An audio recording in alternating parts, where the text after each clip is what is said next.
In this video, we will start our unit 3rd, that is sequences and series. First of all, we come to know what is sequence.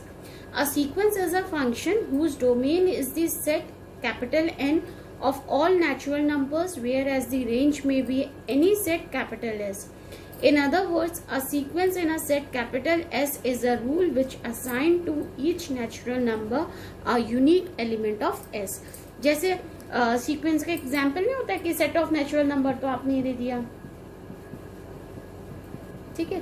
तो मैंने क्या बताया, एक rule assign कर दिया कि that I want to take the elements of a natural number capital N.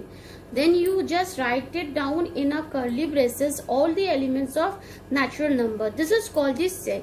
When we write any number in some defined rule, then under these curly braces, this is known as our sequence. Okay, so whatever the set we are writing under some rule in the curly braces is known as the sequence. Another one is, next is real sequence. A real sequence is a function whose domain is the set capital N of all natural numbers and range a subset of the set capital R of real number. तो देखो इसमें क्या होगा, range जो हो जाएगी वो तो आपकी real, this is your domain, this is your range. तो डोमेन जो होगा वो नेचुरल नंबर होगा और जो रेंज होगी अगर आपकी कैसी हो जाएगी, real number, then this is called the real sequence, है ना. तो इसमें एक चीज और ध्यान दीजिए कि अगर हमारा एक्स सच दैट है कि एन इज आर, ठीक है, N is going to R, mapping N is mapping to R be R sequence, है ना. तो जो इमेज होगी किसकी, एन एलिमेंट्स की, जो कैपिटल एन पर बिलोंग कर रहा होगा, उसको हम एक्स ऑफ एन की जगह, मतलब हम बता रहे हैं कि इसकी इमेज होगी, उसको हम एक्स ऑफ एन लिख देंगे. तो इसका मतलब है कि हम nth एलिमेंट की इमेज देख रहे हैं जो एन, जहाँ एन, जो स्मॉल एन जो है वो कैपिटल एन पर बिलोंग करता है. तो अगर हम ऐसे लिखें x1, x2, x3 so on, तो ये हमारे रियल नंबर होंगे, किससे एसोसिएटेड कर रहे होंगे, 1, 2, 3 एक्सेट्रा से, ठीक है. उनको जो मैप कर रहे होंगे उससे जो एसोसिएटेड, मतलब ये जो नंबर्स होंगे they are the real number associated to 1, 2, 3 etc. by this type of mapping, ठीक है. तो एक चीज और है कि जो सीक्वेंस होगा इसका x such that n is mapped to r, इसको हम डिनोट करते हैं xn कर्ली ब्रेसेस के अंदर या ऐसे भी शो करते हैं. दोनों तरीके से आप सीक्वेंस को शो कर दोगे अगर हमने मैपिंग इस तरीके से डिफाइन करके उस टर्म में, ठीक है. और ऐसे अगर mth और nth टर्म आपको निकालना है तो वो भी क्या हो जाएगा, xn और xn, ठीक है. ये दोनों अलग अलग पोजीशन में होंगे, m और n की अलग अलग पोजीशन में, ठीक है. So this is how we representing the sequences. Now next term is range of a sequence. Next term is range of a sequence. पहले मैं आपको बता दूं कि रेंज ऑफ सीक्वेंस क्या होता है.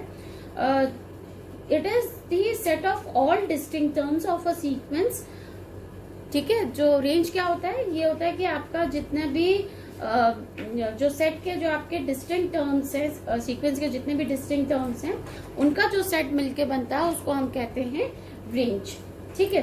तो मैं इसकी डेफिनेशन लिख देती हूँ. The set of all distinct terms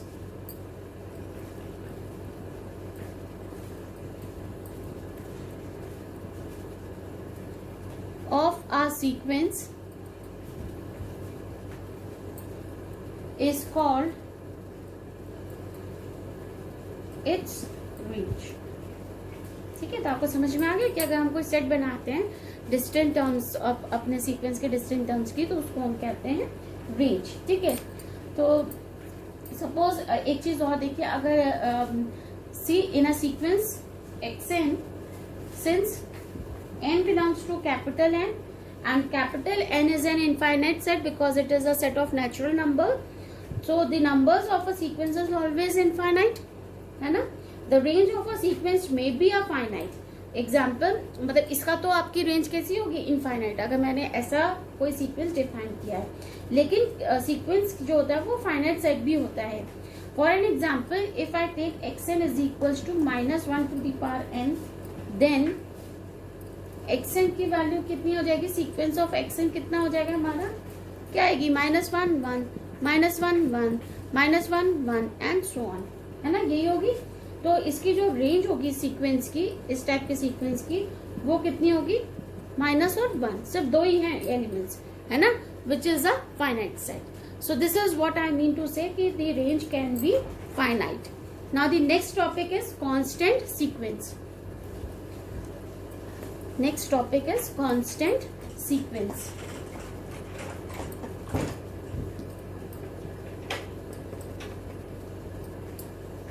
ठीक है, कांस्टेंट सीक्वेंस।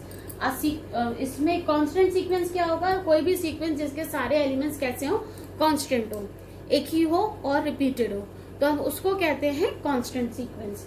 तो मैं इसकी डेफिनेशन लिख देती हूँ। अ सीक्वेंस xn, सीक्वेंस को आप हमेशा ऐसे डिफाइन करिएगा पहली बेसिस में, defined by xn is equals to c, belongs to capital R, for all n belongs to natural number, is called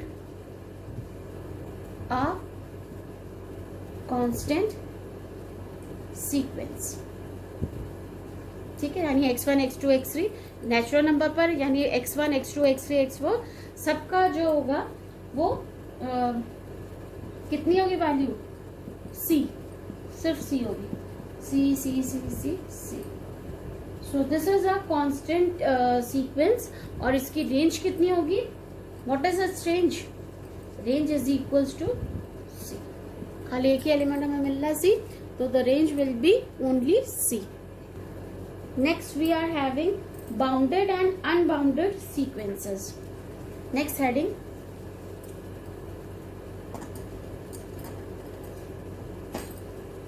bounded and unbounded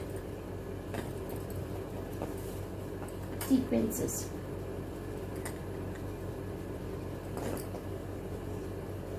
bounded and unbounded sequences.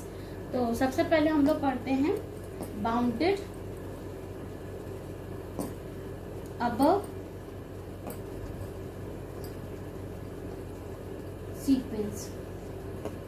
Bounded above sequence, तो इसमें क्या है, a sequence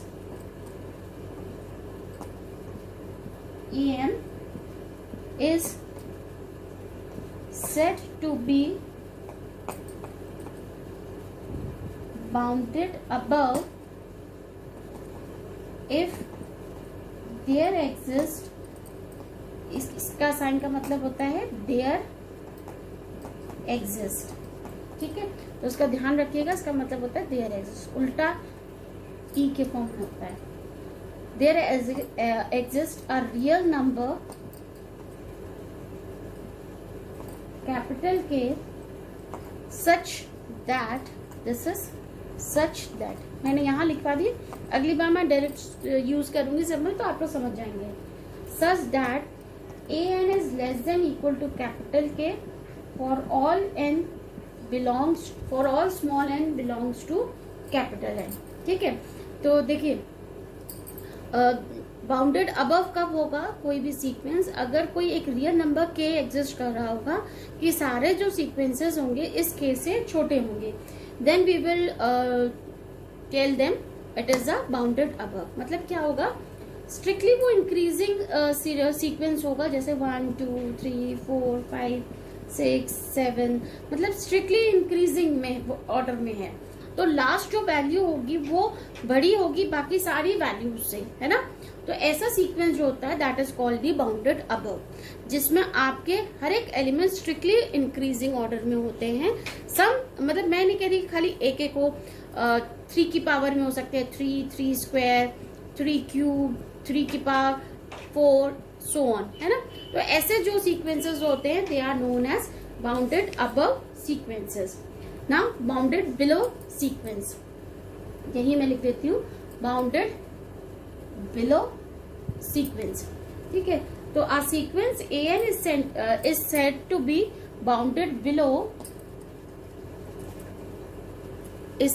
bounded below if there exists a real number k such that an is greater than equal to k for all n belongs to capital N। ठीक है, तो देखो बच्चों इसमें कैसा आएगा, जैसे अब हम लोग लिख लें कि माइनस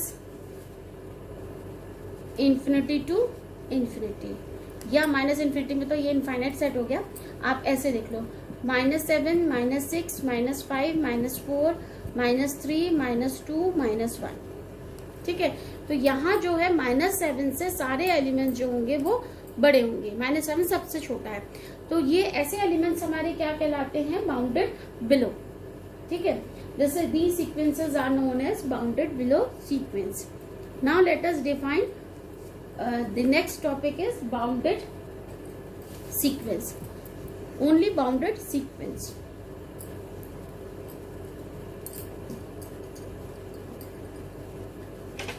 ठीक है, bounded sequence, a sequence an is said to be bounded when it is bounded both above and below। Sequence जो है वो बाउंडेड कब कहलाएगा, जब वो बाउंडेड अबव भी हो और बाउंडेड बिलो भी हो। तो इसको हम इन अदर वर्ड्स क्या कह सकते हैं, a sequence is bounded if there exists two real number के। वीडियो आपके बीच में ऑफ हो गई थी तो मुझे नहीं पता था कि कहाँ तक है। बाउंडेड सीक्वेंस होता है a sequence an is said to be bounded if it is bounded both above and below। अगर ये बाउंडेड बिलो और अबव दोनों हो तो वो सीक्वेंस आपका कहलाता है बाउंडेड सीक्वेंस। तो अगर हमारे पास एक स्मॉल के और कैपिटल के इस तरीके से हो कि सारे एलिमेंट्स इन दोनों एलिमेंट्स के बीच में लाई करते हैं, then this is called the bounded sequence. ठीक है, मतलब दोनों फाइनाइट होने चाहिए। जो मैंने आपको पहले एग्जांपल दिया था ये वाला -7 -6 -5 -4, तो ये आपका बाउंडेड सीक्वेंस है क्योंकि लोएस्ट वैल्यू हमें ये मिल रही है और हाईएस्ट वैल्यू हमें यहाँ पर ये मिल रही है। लेकिन अगर हमारा सीक्वेंस कैसा हो 2 का स्क्वायर 2 का क्यूब सो ऑन, छोड़ दिया हमने, लास्ट पॉइंट हमें नहीं पता, तो ये हमारा बाउंडेड अबव होगा। और इसी तरीके से हमारा सो ऑन ऐसा हो -3 -2 -1 0 1 2 3, तो ये हमारा बाउंडेड बिलो होगा क्योंकि हमें ये नहीं पता कि लास्ट पॉइंट कौन सा है, लेकिन लास्ट पॉइंट हमारा डिक्रीजिंग वाला है ना। तो और ये वाला हमारा पॉइंट कैसे, ये वाला सेट कैसे होगा, हमारा bounded set. So this is how we are defining the bounded below, bounded above and bounded set. Now the next one is convergent sequence. Next heading is convergent sequence. Convergent sequence क्या होता है, a sequence मैं define कर देती हूँ फिर समझाती हूँ। A sequence an is said to be convergent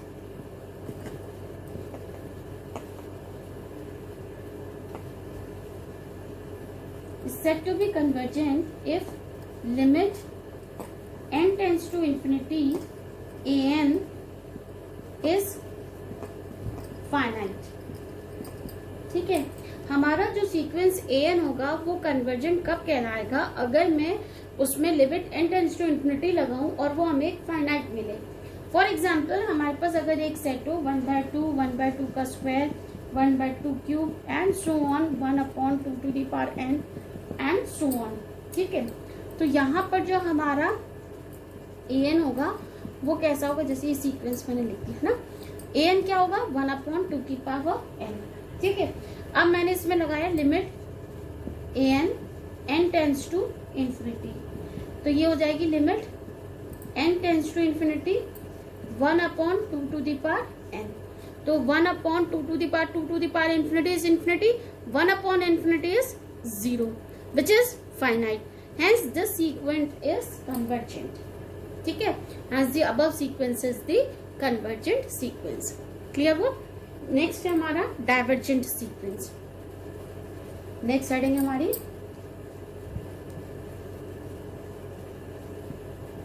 divergent sequence. तो डाइवर्जेंट सीक्वेंस में क्या, a sequence n is said to be divergent if limit an is not finite। ठीक है, an tends to infinity is not finite। अब इसका example देखो, suppose हमारा कैसा हो सीक्वेंस हमारा कैसा आया, ऐसा आया है 1 का स्क्वायर, 2 का स्क्वायर, 3 का स्क्वायर, 4 का स्क्वायर, सो ऑन, n का स्क्वायर, सो ऑन, ये हमारा सीक्वेंस है। तो यहाँ n की वैल्यू कितनी होगी, n का स्क्वायर, तो limit n tends to infinity an कितना हो गया हमारा, limit n tends to infinity 2 की पावर n की power 2 which is infinity, infinity square is infinity, hence this sequence is divergent sequence, है ना। इसी तरीके से आप और भी कंसिडर कर सकते हो सीक्वेंस, वो वाले सीक्वेंस कैसे कहलाते हैं आपके, divergent sequence. Now the next heading is oscillatory sequence. Next heading is oscillatory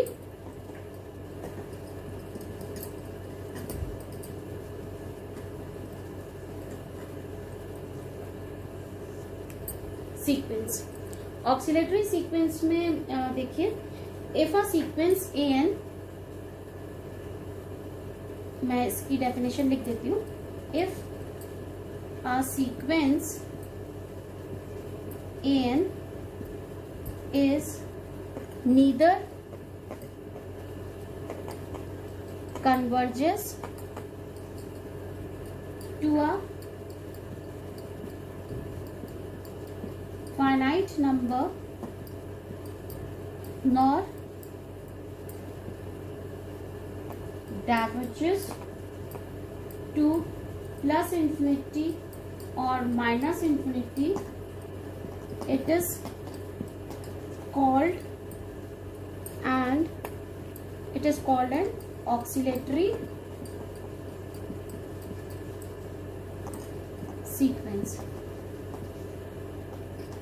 ठीक है, अगर सीक्वेंस ए एन जो है वो ना तो कन्वर्ज कर रहा है एक फाइनाइट नंबर पर और ना ही वो डाइवर्ज कर रहा है प्लस इन्फिनिटी और माइनस इन्फिनिटी पर, तो दिस टाइप के जो सीक्वेंस होते हैं वो कहलाते हैं ऑक्सिलेटरी सीक्वेंस। अच्छा, oscillatory sequence are of 2 types, है ना।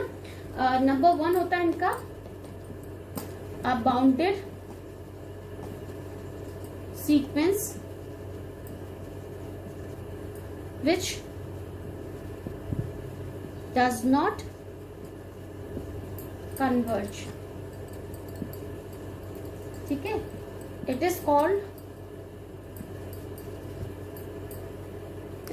it is said to be, not called, it is said to be oscillate